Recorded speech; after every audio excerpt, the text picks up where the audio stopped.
Hey everybody, how you doing? My name is Mac. I'm a sommelier here in Philadelphia, and I want to talk to you about some wine. Tonight I want to talk about a bottle I'm pretty excited about getting. This is the Gamay de Lally from Claire Naudin. It's an interesting wine to me because it wraps up a concept that I think is really important when you're thinking about French wine.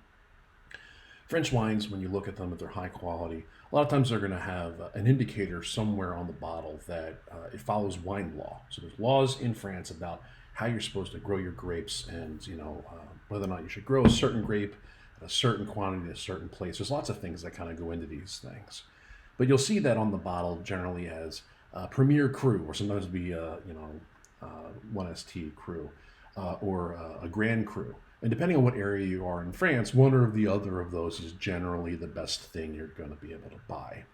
But it's important to note that these designations are decided by a bunch of people, sometimes a long time ago. And throughout France, it's not really consistent the way those things are handled.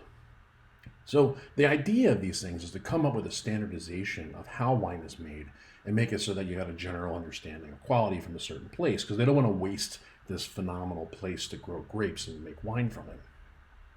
But at the same time, that standardization can sometimes lead to a place that doesn't make a lot of sense.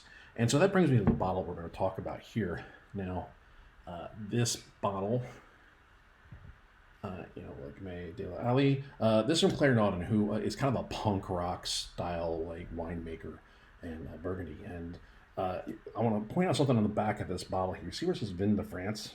That's actually the legal designation of this. That would be basically the lowest possible quality bar that you can make a wine in this area of France.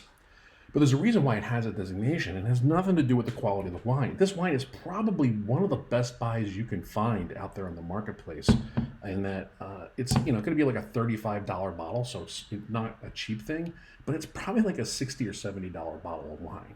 And the only reason why it's as cheap as it is because of this sort of archaic rule that was made up way back in literally like the 1300s. So it's 1395. This guy, Philip the Bold, basically probably goes on a bender, does something wrong, gets in trouble for it, and then decides to call Gamay an evil grape. It was a disloyal variety, is what he called it. And he banned growing Burgundy for making wine in the region. So here we are many years later. Claire Naudin, she came up in Australia and New Zealand. That's where she learned winemaking. And winemaking in those places tends to be a very technical sort of a thing, right? They have a very scientific sort of approach to making wine. So she comes back to France, buys the Naudin Ferrand domain in Burgundy. It's kind of like halfway between Côte de Nut and Côte de Beaune. And starts growing, grapes there. And she was making Gamay originally as kind of like an additive grape, a flavor filler for other things that she had going on. But she tasted and realized this is really pretty stuff. And so instead of using it as a filler grape, she started making this amazing wine with these grapes that she had. But the problem with it was that because it didn't follow whatever archaic rules were there, that she wasn't able to give it the same quality designation that she was able to give the other bottles that she produces. And it's interesting because as a winemaker, she is not maybe traditional, but ancestral in the way that she approaches making wine. Her reasons are kind of fun. She doesn't use chemicals in the vineyard because she's trying to protect her workers. And so she's trying to have this sort of world where she's protecting, respecting rather the fruit, respecting the soil, respecting the workers, respecting every sort of part of the process in order to produce a really high quality wine. And so she does this, again, no chemicals. It's a gravity fed cellar, so the fruit doesn't get as damaged as it's being moved through the process. She racks the wine several times, means less additives need to be used in order to kind of keep things together. She's a winemaker that suffers from migraines, and so if you're a migraine haver, this is a winemaker that is going to make wines that hopefully be a little bit more gentle on you as far as red wines would go. Anyway, so a lot of interesting things going into this, but even though she has this like very organic, very sort of clean, unfined, unfiltered way of making wine, she's not accredited anywhere. She's not certified. And the reason why she's not certified is she's afraid that if she gets accreditation, suddenly she has to have standardization to her wines, and she can't make them the absolute best they're going to be year over year. That means that if you get a bottle of wine from her, it's going to be the best thing she was able to produce. But it also means that year over year, the wine might change a little bit.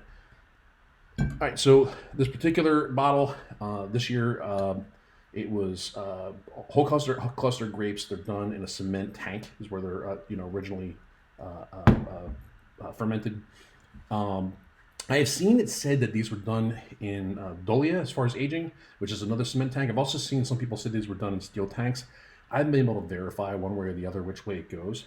I can say though that there's definitely sort of a buttery biscuit sort of thing going on with this wine, which indicates to me that it did sit on the lees for a bit someplace, which indicates to me probably more done in the cement concept more so than like a steel tank. But it's a really pretty wine. Gamay is very similar to Pinot Noir, maybe a little bit more like lavender instead of rose. So it's a slightly different floral sort of flavor to it. But this is spunky compared to most, especially old world Pinot Noirs.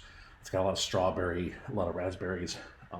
A flavor that I heard about a lot when I was in South Australia was musk candy, which I guess is a thing that people eat there. It's a sort of a candy made from the skins of the grapes at the end of the wine process. Haven't had a lot of luck finding it in the United States, but it's actually pretty tasty stuff. But this definitely has that musk candy sort of flavor to it. And there's a really nice green component to this. It's like kind of like a fennel and like black pepper sort of arrangement, which is really nice. I'm pointing this wine out first off because it's available right now and it's usually not. So if you're ever going to want to try this wine, I recommend you hop on astorwine.com. I'll add a link to the show notes. Pick this up now so it's available to you later. I'm also going to drink this at Thanksgiving because with roasted meats, smoked salmon, like those kinds of things. My girlfriend's pescatarian, so she's not going to be eating salmon, not turkey at Thanksgiving, but phenomenal wine for that.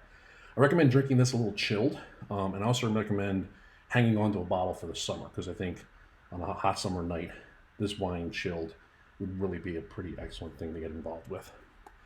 Anyway, I hope you get a chance to give this a shot. I hope that you don't take your wine labels too seriously. Look for these opportunities to find winemakers that are doing really interesting things, maybe in small batches that might be surprising or different. I hope you have a great weekend, and I hope you enjoy some wine while you do. See ya.